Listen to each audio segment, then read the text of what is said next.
देखो अपन एक वंश पढ़ रहे हैं जिसको आपके स्पेशली वंश कहा जाएगा, वो ये वंश आपके कौन सा वंश है भैया आपके? गोहिल वंश, ध्यान रख लीजिएगा, ठीक है। और अगर मैं गोहिल वंश की सीधी सीधी सी बात करूं तो ये मेवाड़ में स्थित है, ठीक है। पहला प्रश्न यही उठेगा कि गोहिल वंश आया कहां से, तो उसमें मैंने यही बता दिया आपको कि उदयपुर था ही नहीं उस समय, चित्तौड़ का भी लगभग अस्तित्व नहीं था, सारे गांव यहाँ के थे ही नहीं, तो एक एक्चुअल में ये आएगा कहां से, ये बात पहले उठेगी, ठीक है, ध्यान रख लीजिएगा। तो ऐसी कंडीशन में कहा जाता है कि एक नया गांव था जिसको ये कहा जाता है, नाम कौन सा भी आपके? वल्लभी नगर, ठीक है। उदयपुर का सबसे पुराना गांव माना जाता है, वो यही माना जाता है, कौन सा माना जाता है आपके?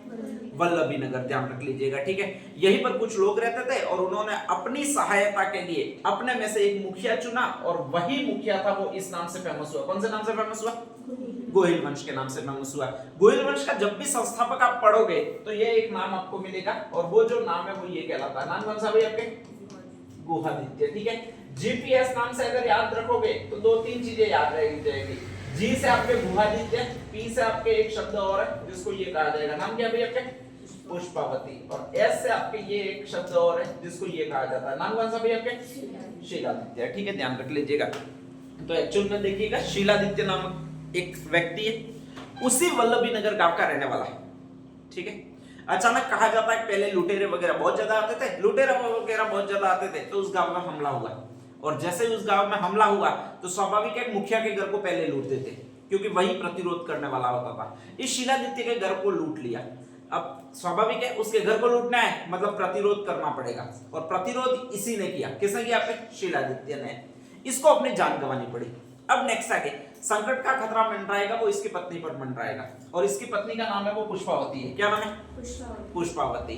तो कहा जाता है पुष्पावती वहां से इसके बच्चे को लेकर भाग गई, ठीक है। गर्भवती थी, मतलब उस समय भागी, उस समय गर्भवती थी, तो कहा जाता है भागते भागते एक शिशु का जन्म हुआ, गुहा में जन्म हुआ, मतलब गुफा में, इसीलिए उसका नाम ये पड़ गया गुहादित्य, या फिर नेक्स्ट आगे ये पड़ गया, क्या पड़ गया भाई आपके? गोहिल पड़ गया।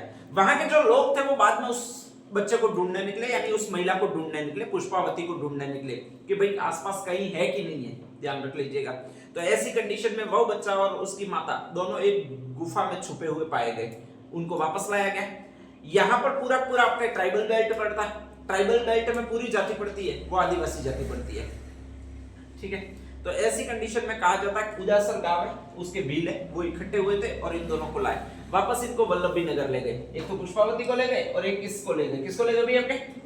गोहिल को, यानी गुहादित्य को ले गए। और जहां पर ये ले गए तो वहां पर कहा जाता है आज के बाद कसम दिलाई। पुष्पावती तो मानने को तैयार ही नहीं थी क्योंकि उसका पति मरा था, आक्रमण हुआ था, उसमें किसी ने सहयोग ही नहीं किया था, और जब सहयोग नहीं किया था तो वो वापस मानने को तैयार ही नहीं है कि मैं मेरे पुत्र को तुम्हारा मुखिया यानी उत्तराधिकारी बनाऊंगी, ऐसा कुछ मानने को वो तैयार नहीं, वो मुखिया बनाने के लिए तैयार नहीं थी। माँ सबसे ज्यादा डरती है अपने बेटे को लेकर, तो वो तो ये कह रही थी कि मैं कहीं भी भीख मांग के भी खा लूंगी, कभी भी तुम्हारा मुखिया बनाऊंगी नहीं। लेकिन लोगों ने उदासर गांव के जो भील लोग थे उन्होंने बहुत बार निवेदन किया, और कहा जाता है वहां का एक बिल था जिसका नाम है मंडेला बिल। कौन सा बिल? मंडेला बिल, ठीक है। उसने कहा जाता है अपना अंगूठा काटा, वचन दिया कि आज के बाद में हम हमेशा इनके साथ रहेंगे, ठीक है। इसलिए जब जब भी मेवाड़ पर आक्रमण हुआ है तो उसमें भीलों ने वचनबद्धता निभाते हुए अपनी एक टुकड़ी भेजी है, चाहे महाराणा प्रताप साथ में थे तब भेजी हो, चाहे राज सिंह साथ में युद्ध कर रहे हो तब उनके साथ एक टुकड़ी भेजी हो, हर हमेशा एक न एक टुकड़ी उनकी गई है। तो वो कहा जाता है उन्होंने तब से ये वचन दिया था, मंडेला बिल ने, तो अपना अंगूठा काट कर वचन दिया था जब भी ऐसी कोई आप हमारा इसको मुखिया या उत्तराधिकारी बना दो, जब भी कोई ऐसी आपत्ति आएगी तो तब हम साथ खड़े रहेंगे और हमेशा हम पहले आगे लड़ेंगे, ठीक है, ध्यान रख लीजिएगा। और इसी के परिणाम स्वरूप कहा जाता है इस गुहादित्य का इसी वल्लभी नगर गांव में राज्याभिषेक किया गया। अब नेक्स्ट आगे पहला ये राजा बना, कौन राजा बना आपके? गुहादित्य। इससे पहले आपका कोई राजा ही नहीं था, तो इसी के नाम पर ये वंश कहलाया। कौन सा वंश कहलाया भैया आपके? गोहिल वंश कहलाया, ध्यान रख लीजिएगा, ठीक है। अब नेक्स्ट आगे जब राजा बना तो कहीं न कहीं पूजा पद्धति अर्चना वगैरह करने जाना पड़ेगा। यहाँ पर पूरे उदयपुर में आपका कोई मंदिर ही नहीं है। ऐसी कंडीशन में कहा जाता है कि वो गढ़बोर नामक एक जगह है, गढ़बोर देव है वहां पर, ठीक है, राजसमंद में पड़ती है, और उस देवता के यहाँ गए और उन्होंने अपना वचन वगैरह लिया है पूरा, यानी उनकी पूजा पद्धति वगैरह जो भी राज सिंहासन पर बैठता है उसी मंदिर में संपन्न हुई है। और इसीलिए इस पूजा एक मंदिर को जो नाम दिया जाता है आजकल चार भुजानाथ का मंदिर, वो इनका आरंभिक मंदिर माना जाता है। कौन से वंश का? आपने गोहिल वंश का, ठीक है। अब नेक्स्ट आगे ये बात होती है ये शिलादित्य थे कौन, तो कुछ लोग मानते हैं कि ये गुर्जर थे। कौन थे?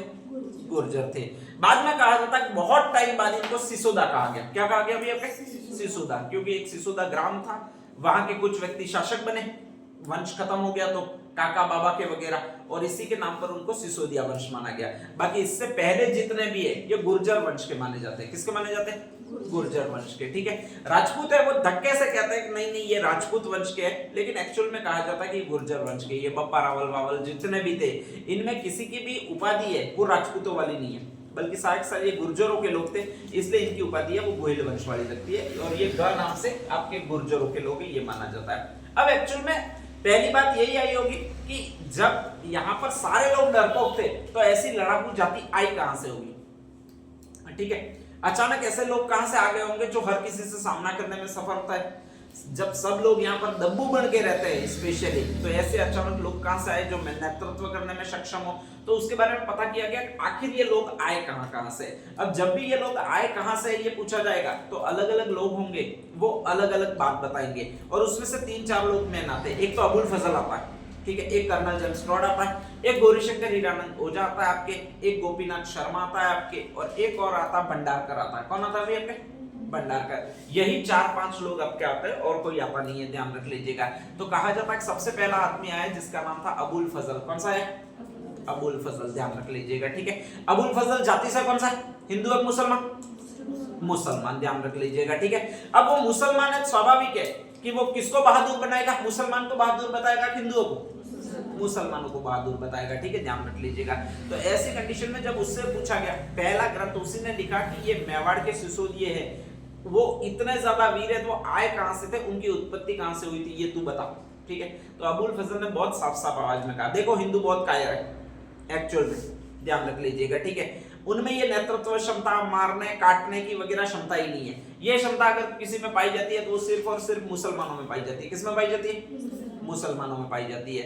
तो इसलिए कहा जाता है कि ये मुसलमान होंगे। अब उससे फिर काउंटर क्वेश्चन किया गया कि ये कौन से मुसलमान हो सकते हैं, ठीक है। तो उसने वापस विश्लेषण किया पूरा, और उसने कहा कि हाईएस्ट अगर किसी को गुलाम नहीं बनाया जा सकता है, ऐसे अगर कोई आज तक मुसलमान रहे तो वो अफगानी मुसलमान रहे। कहां के? अफगानिस्तान के मुसलमान रहे, ठीक है, ध्यान रख लीजिएगा। और अफगानिस्तान के मुसलमान रहे तो उनको नौशेरवा आदिल खान की संतान पठान कहते हैं। अफगानिस्तान के जो भी मुसलमान है वो पठान कहलाते हैं। और कहा जाता है वहां पर एक व्यक्ति हुआ था जिसको कहा जाता है नौशेरवा। क्या कहा जाता है? नौशेरवा आदिल खान की संतान, यानी पठान है, वो मुसलमान है, वही आपके ये हुए।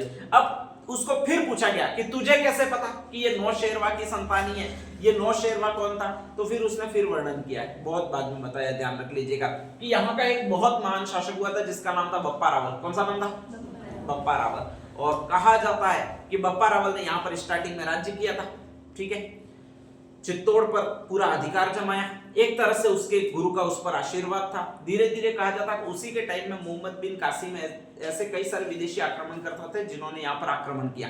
और जब आक्रमण किया तो बप्पा रावल है वो बहुत तगड़ा था, और बप्पा रावल बहुत तगड़ा था तो उनको पराजित करते करते करते करते वो ठेठ इराक, ईरान ऐसे चला गया, खुरासान चला गया, ठीक है। जब पराजित करता करता खुरासान गया तो मुसलमान बहुत चालाक थे, ध्यान रख लीजिएगा। और एक्चुअल में मुसलमान बहुत चालाकी होते हैं, ठीक है। अगर उनकी गरज होती है तो आपके पैर पकड़ लेंगे। अगर उनको आप में रहना है, व्यापार करना है, तो वो ये कहेंगे तुम ही भाई जानो, तुम ही भाई जानो, तुम ही पाई जानो वगैरह करके आपका माथा तक चूम लेंगे। ऐसे व्यक्ति होते हैं, ध्यान रख लीजिएगा। लेकिन अगर उनका काम निकल गया, ठीक है, तो ऐसी कंडीशन में वो अपना असली रूप दिखाना आरंभ कर देते हैं कि किसी से झगड़ा करना है, मारना है, पीटना है वगैरह, झगड़ा करना आरंभ कर देते हैं, ध्यान रख लीजिएगा। तो आपके वो आदमी है वो यही कहता है कि बप्पा रावल है, वो यहाँ से इनको कूटता कूटता ले गया। और जब कूटता कूटता ले गया और मुसलमानों को लगा हम कभी इनके खिलाफ जीत ही नहीं सकते बप्पा रावल के खिलाफ, तो ऐसी कंडीशन में कहा जाता है कि उन मुसलमानों ने अधीनता स्वीकार कर ली। और जैसे ही अधीनता स्वीकार कर ली तो उनकी लड़कियों की जो शादी थी वो बप्पा रावल से करवा दी। अब बप्पा रावल था वो यहाँ पर नहीं रहा बल्कि खुरासान में ही रहा, ठीक है, ध्यान रख लीजिएगा। और उनके जो वंशज हुए वो नौशेरवा आदिल खान के वंशज हुए, वो कहलाए नौशेरवा वंशज कहलाए। कौन से क्या शेरवा वंशज कहलाए? नौशेरवा। तो बप्पा रावल की जो संतानें हैं पठानों की, जो मुस्लिम बीवियों से उत्पन्न बच्चे हैं, वो नौशेरवा आदिल खान की संतान कहलाते हैं, ठीक है, ध्यान रख लीजिएगा। और इसी कारण जो वो जाति है वो कालांतर में यहाँ पर आई, उसने वहां यहाँ पर राज किया, और यही जो राज किया वो सारे सारे वो नौशेरवा आदिल खान की संतान बताते हैं। ये इसने माना है, किस आदमी ने माना भी आपके? अबुल फजल ने। तो जो मुसलमान है वो मुसलमान होने की बात करता है, ठीक है। अब कई सारे और है कि ये राजपूत आए कहां से थे, या फिर ये गोयल वंश आया कहां से था। एक और आदमी है जिसका नाम है ये, और इसमें एंड में लगता है वो ये शब्द लगता है, नाम कौन सा है भाई आपके? भंडारकर। भंडारी यूं कहते हैं। कौन सी कास्ट में आता है? अरे अपन भी किसी की कास्ट होती है वो भंडारी होती है। भंडारी कौन सी कास्ट में आता है? ब्राह्मण में आता है। किस में आता है? तो ये कहता है कि ये लोग थे वो ब्राह्मण कास्ट के थे। कौन सी कास्ट के थे भाई आपके? ब्राह्मण। तो ये जो कहता है वो ये कहता है कि ये ब्राह्मणों की संतान थे, ध्यान रख लीजिएगा, ठीक है। नेक्स्ट एक और ब्राह्मण आया जिसका नाम था ये था, नाम कौन सा भाई आपके? गोपीनाथ शर्मा। और इसमें भी लास्ट वर्ड लगा वो यही लगा, कौन सा वर्ड लगा आपके? शर्मा। कौन सी कास्ट में आते हैं ये आपके? ब्राह्मण, ठीक है। तो इसने भी यही कहा, मुझे लगता है कि ये बहुत तेज जाती है, और बहुत तेज जाती हमेशा हमारी ब्राह्मण ही रही है। तो ये भी जो गोइल वंश है वो ब्राह्मणों की संतान होंगे, ठीक है। हमने कहा तूने नकल की है, किसकी नकल की है? देवदत्त भंडारकर की नकल की है, ठीक है, ध्यान रख लीजिएगा। तो ऐसी कंडीशन में इसने कहा कि ना, मैं ये नहीं कह रहा हूं, उसने केवल ब्राह्मण कहा था, मैं कह रहा हूं ये गुजराती ब्राह्मण था। कैसे थे भाई आपके? तो गोपीनाथ शर्मा है वो ग से आपके गुजराती ब्राह्मण कहता है, ध्यान रख लीजिएगा, ठीक है। एक और आदमी आया जिसका ये नाम था, नाम कौन सा था भाई आपके? कर्नल जेम्स टॉड, ध्यान रख लीजिएगा, ठीक है।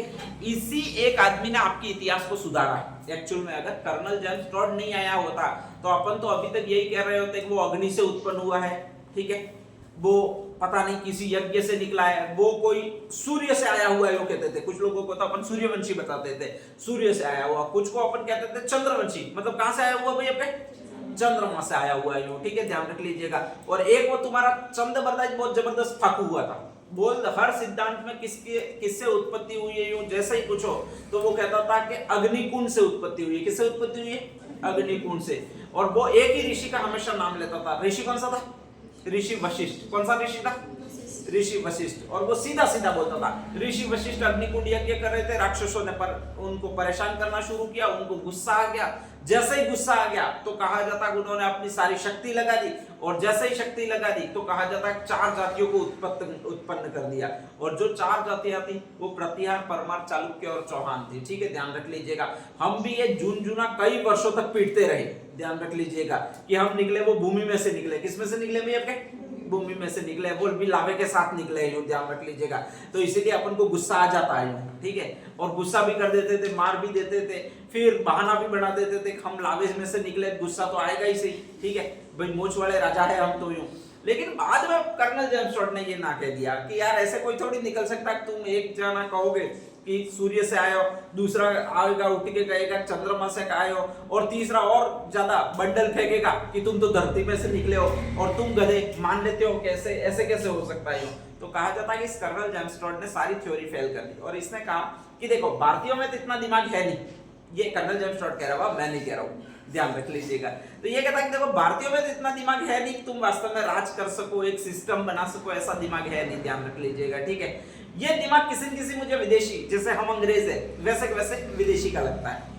और ऐसी कंडीशन में कहा जाता है कि ये जितने भी यहाँ के राजा हुए हैं वो सारे विदेशियों की संतान होंगे। किसके संतान होंगे? विदेशियों की संतान होंगे, ठीक है। और इसी की थ्योरी के आधार पर ये माना गया कि ये विदेशी लोग थे। कौन से लोग थे? विदेशी लोग। और बाद में एक थ्योरी और नहीं आई जिसको कहा जाता है आर्य और अनार्य थ्योरी, ठीक है, ध्यान रख लीजिएगा। अनार्य का मतलब वे लोग होते थे जो काले कलूटे होते थे, यहीं के भारतीय थे, वो अनार्य लोग कहलाए। और आर्य का मतलब वे लोग जो गोरे चिट्टे लोग होते थे, जो विदेशी लोग होते थे, वो आर्य लोग कहलाए, ठीक है, ध्यान रख लीजिएगा। और उसी के आधार पर यह कहा गया कि ये कहीं न कहीं बाहरी या विदेशी लोग होंगे जो कालांतर में यहाँ पर आकर बसे होंगे, और इन लोगों ने यहाँ पर राज प्रथा आकर शुरू की होगी। तो आपके 4 लोग हैं। अबुल फजल ने क्या बना? नौशेरवा आदिल खान की संतान। गोपीनाथ शर्मा ने गुजराती ब्राह्मण। भंडारकर ने ब्राह्मण। ये एक और कर्नल जेम्स टॉड ने विदेशी विदेशियों की संतान माना, ठीक है, ध्यान रख लीजिएगा। तो इस तरह इन्होंने सारों ने कह दिया। अब नेक्स्ट आगे अगली बात यह प्रारंभ होगी कि जब इनमें से कर्नल जेम्स टॉड ने कहा कि ये विदेशियों की संतान है, तो फिर ये प्रश्न उठा कि ये सारे अलग अलग कैसे? भाई सारे राजा है, भारत में कई सारे राजा हुए, ठीक है, ध्यान रख लीजिएगा। तो वो सब अलग अलग गोत्र क्यों लगाते हैं? जब विदेशियों की संतान है सारे एक ही लगाने चाहिए, ठीक है। यहाँ पर गोहिल वन लगाते हैं, जयपुर में आपके स्पेशली कहा जाता है कि कछवाहा लगाते हैं, जोधपुर में आपके क्या लगाते हैं? राठौड़ लगाते हैं, ठीक है। तो ऐसा क्यों है? तो इसका भी कर्नल जेम्स टॉड ने जवाब दिया है और उसने कहा है कि हमारे विदेशों से जो भी लोग आए थे वो 24 प्रकार की कास्ट में विभाजित थे। कितने प्रकार की?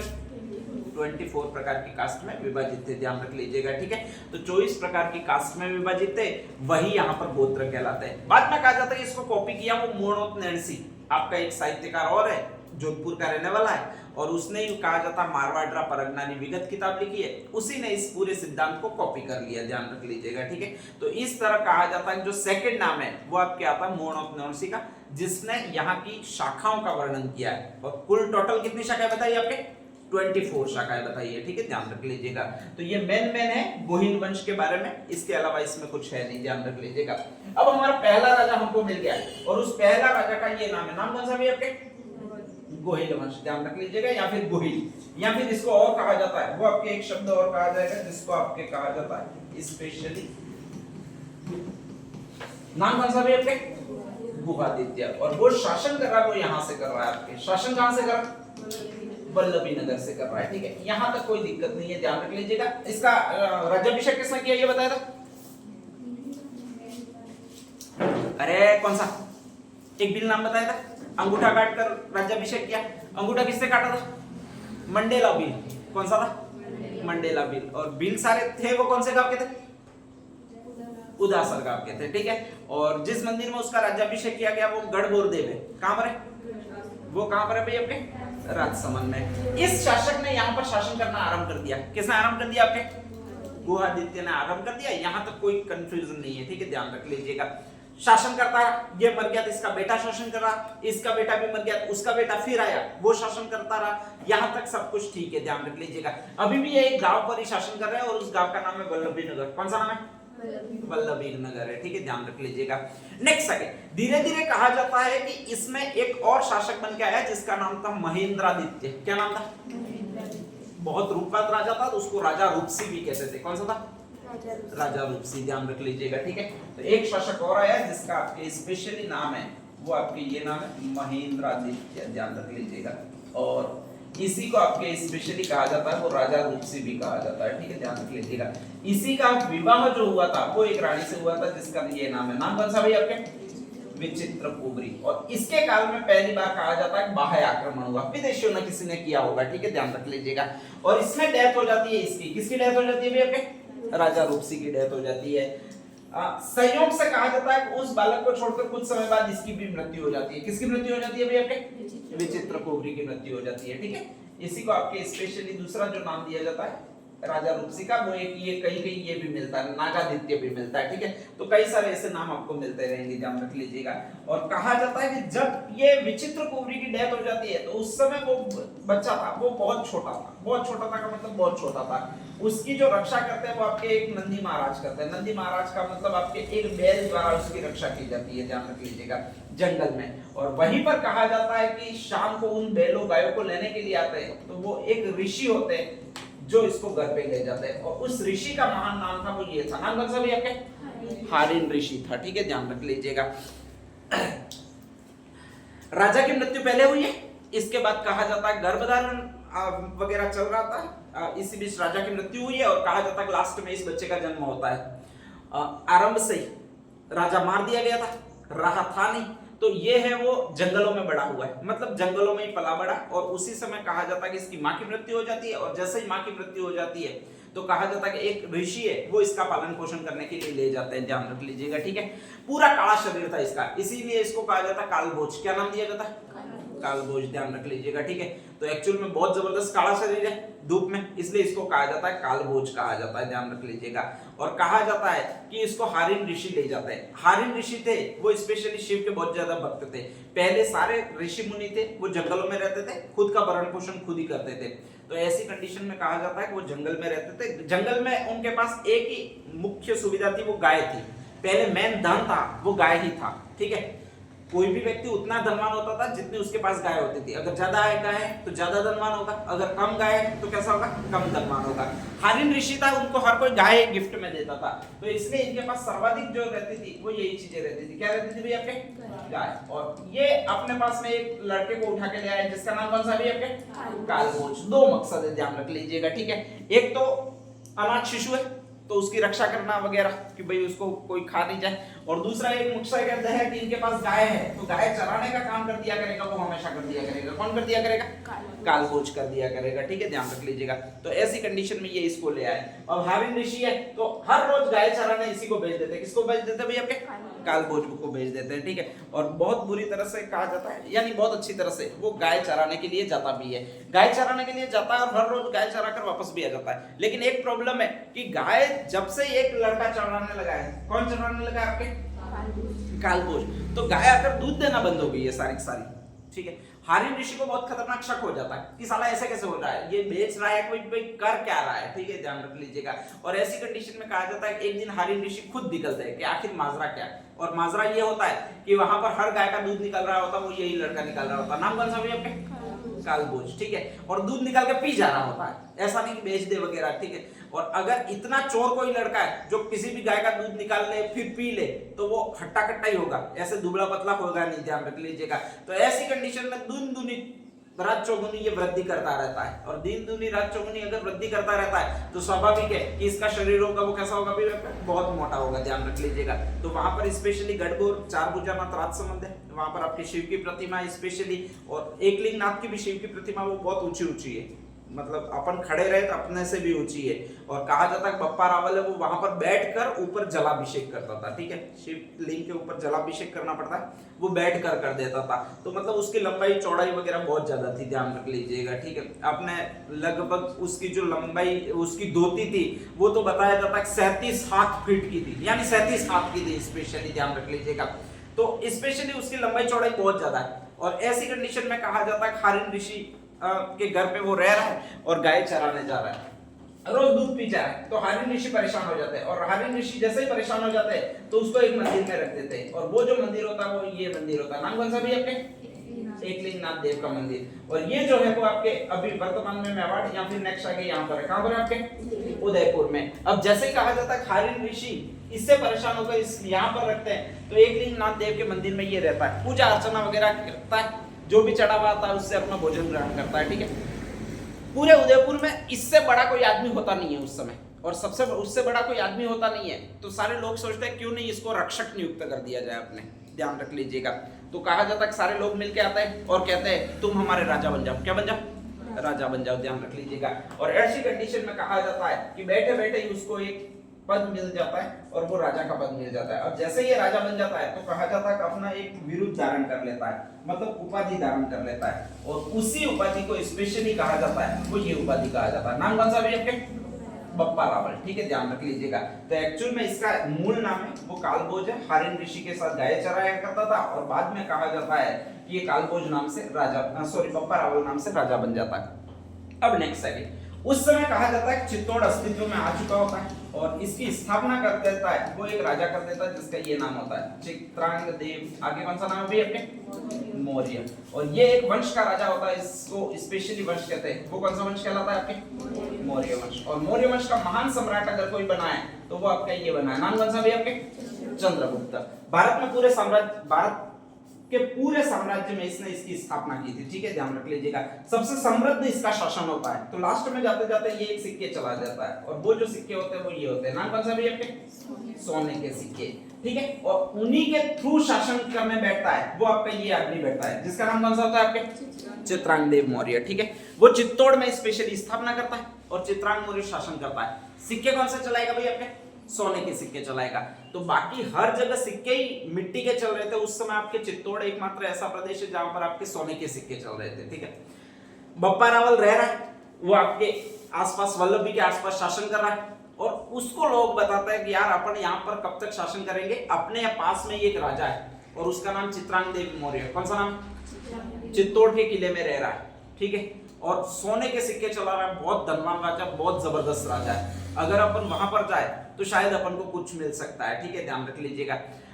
ये बहुत बलशाली पहले से ही था, और बहुत बलशाली जब पहले से ही होता है तो आदमी डरता नहीं है, ठीक है, ध्यान रख लीजिएगा। तो ऐसी कंडीशन में एक दुर्ग पर चढ़ जाता है, और उस दुर्ग को कहा जाता है चित्तौड़ दुर्ग। कौन सा दुर्ग कहा जाता है? चित्तौड़ दुर्ग, ठीक है। सामने आने का, लड़ने का कोई चांस ही नहीं है भाई। आपके जैसा जैसा आदमी दिखता है तो आप लड़ने भी जाओगे, अगर आपसे बहुत बड़ा, कई गुना बड़ा आदमी दिखता है तो आप लड़ने नहीं जाओगे, ध्यान रख लीजिएगा, ठीक है। तो ऐसी कंडीशन में सारी सेना होती है वो तो वैसे ही भाग जाती है, कुछ लड़ने आती है तो उठाकर किले से नीचे ही फेंक देता है। कहा जाता है वो चित्तौड़ का राजा भी लड़ने आता है, जिसका नाम चित्रांगदेव मौर्य होता है। कौन सा होता है भाई आपके? चित्रांगदेव मौर्य, ठीक है, ध्यान रख लीजिएगा। तो उसको तो पता नहीं, ऐसे ही लिटाता लिटाता ही भगा देता है और आराम से अधिकार कर लेता है, वो चित्तौड़ दुर्ग पर अधिकार कर लेता है। और जैसे चित्तौड़ दुर्ग पर अधिकार कर लेता है तो जो उसकी मुद्राएं होती है उस पर अपना ठप्पा लगा लेता है। उसकी मुद्राएं कौन सी है? सोने की। तो कहा जाता है पहली बार सोने का सिक्का आपके यहाँ पर चलाने वाला अगर कोई शासक हुआ है तो वो यही शासक हुआ है। नाम कौन सा भी आपके? बप्पा रावल हुआ है, ध्यान रख लीजिएगा, ठीक है। अब यहाँ पर सारे लोग भारत के उससे डरने लग जाता है, कोई भी इसके सामने जाता ही नहीं है, ध्यान रख लीजिएगा। और कारण है कि इसका मोटापा, मोटापा का मतलब बहुत बाहुबल युक्त शरीर है, तो ऐसी कंडीशन में इसके सामने कोई जाता ही नहीं है। जब कोई नहीं जाता है तो कहा जाता है कि यहाँ से तो वो निश्चिंत होकर बैठ जाता है। लेकिन अचानक कहा जाता है, एक बार कहा जाता है कि एक सेना होती है और उस सेना का नाम ये होता है, कौन सी सेना होती है भैया आपके? तुर्की सेना। और संयोग से ये मुसलमान जितने भी होते हैं उतने उस सेना में होते हैं और वो आपके यहाँ पर लड़ने आ जाते हैं, और लड़ने आ जाते हैं, पूरे राजस्थान को वो लूट लेते हैं। और जैसे ही पूरे राजस्थान को लूट लेते हैं तो सारे राजस्थान वासी शरण में आ जाते हैं, वो इसी की शरण में आते हैं। किसकी शरण में आएंगे आपके? बप्पा रावल की। और इस समय कहा जाता है कि ये लड़ने के लिए निकलता है। नेक्स्ट आगे, इसको कोई आपके चाहिए ही नहीं भाई, कोई स्पेशली इतना मोटा आदमी है कि कोई शस्त्र वगैरह चाहिए ही नहीं। एक हाथ इधर मारे तो 100-200 इधर गिरते थे, दूसरा हाथ उधर मारे 200-400 इधर गिरते थे, इसी तरह का चक्कर चलता रहता था, ठीक है, ध्यान रख लीजिएगा। और ऐसी कंडीशन में कहा जाता है कि ये आपके एक सलीम शासक था, एक जुनैद शासक था, ये दोनों थे आपके इराक ईरान के, इनको पराजित कर लेता, आसानी से पराजित कर लेता है। और इनको किताब में लिख रखा है, वो वहां का शासन लिख रखा है। कहां का शासन लिख रखा है भैया आपके? खुरासान का। इस सलीम को बहुत ज्यादा पीटता है, खुरासान आपके ईरान के नजदीक आता है, तो इसको तो बहुत जबरदस्त पीटता है। और कहा जाता है कि सलीम पर पूरा अधिकार कर लेता है, यहाँ से इसको कूटते कूटते ले जाता है। अगले दिन कहा जाता है कि यहाँ से कूटते कूटते रावलपिंडी ले जाता है। रावलपिंडी में एक दिन रुकता है और उस शहर को अपना नाम देता है। अपना जो नाम है वो ये नाम है, स्पेशली कौन सा नाम है भाई आपके? बप्पा रावल। तो कहा जाता है कि रावलपिंडी नाम देता है और कहा जाता है कि वहां पर रुकता है। इसके बाद नेक्स्ट डे फिर शुरू होता है, फिर खुरासान ले जाता है। कहा जाता है कि सलीम और जुनैद बहुत ज्यादा इससे परेशान होते हैं, और सलीम होता है वो अपनी 2 बेटियों की शादी होता है वो इसी से कर देता है। किस आदमी से कर देता है आपके?